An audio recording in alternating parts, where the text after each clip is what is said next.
Well, good morning. Ken here. It's been about a week since I last talked to you. I'm excited to take a peek at our planter today. The birds are being noisy this morning. They're excited about this day as well. Somebody's laying an egg, I can tell. But let's take a peek at this planter. We've got everything popping up that we planted. Radishes down at the end here, they popped up within 4 or 5 days. The lettuce is coming up, and even the Swiss chard at the end here is now poking through.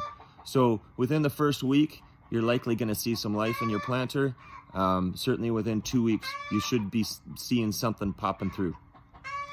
So this initial growth that we see with the plants, so we can see that germination has happened. So we put the seed in, from the seed embryo, life bursted forth, and now we're seeing these plants poke through with each of them should have kind of 2 leaves poking through.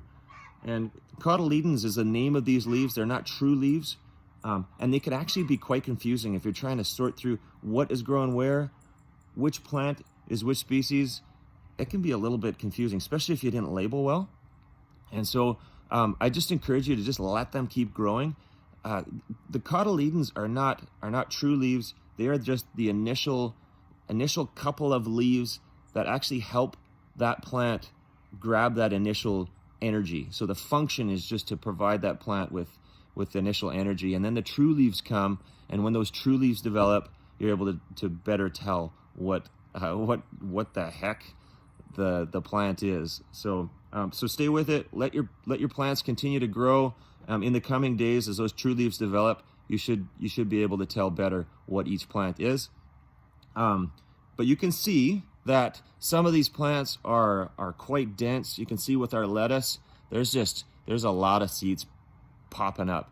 And if we don't do something, those plants are going to be so bunched up as they're trying to develop that they're not going to be able to develop properly. And so what we're going to do is thin these out eventually. But for now, we're going to let them just grow, get a little bit bigger. Maybe we see some of those true leaves coming up.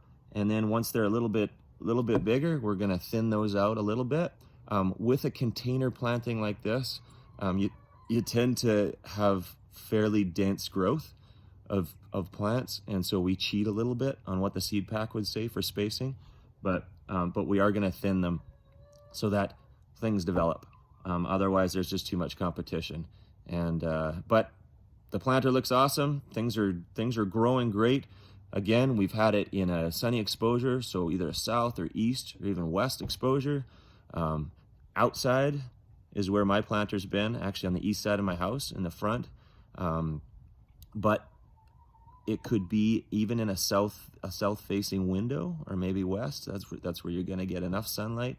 Think about 6 hours a day. Think about enough hours to actually allow these plants to develop. You don't want to have them sitting in the shade, even though these are a cool season crop, each of these 3, and most of the things that you're going to plant in your planters are cool season crops, meaning that they grow better in the spring or fall. They are going to need sunlight to develop into something that you can eat and to stay healthy. And as well, keep them moist. You don't want to overwater, you don't want to underwater. If you stick your finger into the soil, you're gonna want to feel moisture within that top inch for sure. We're gonna have a bunch more videos that we're gonna push out to you guys in the coming days, and one of those will be to talk about water in greater detail. I just encourage you to get out, enjoy the sun today. Keep enjoying watching things pop up in your planter, and we'll talk again soon.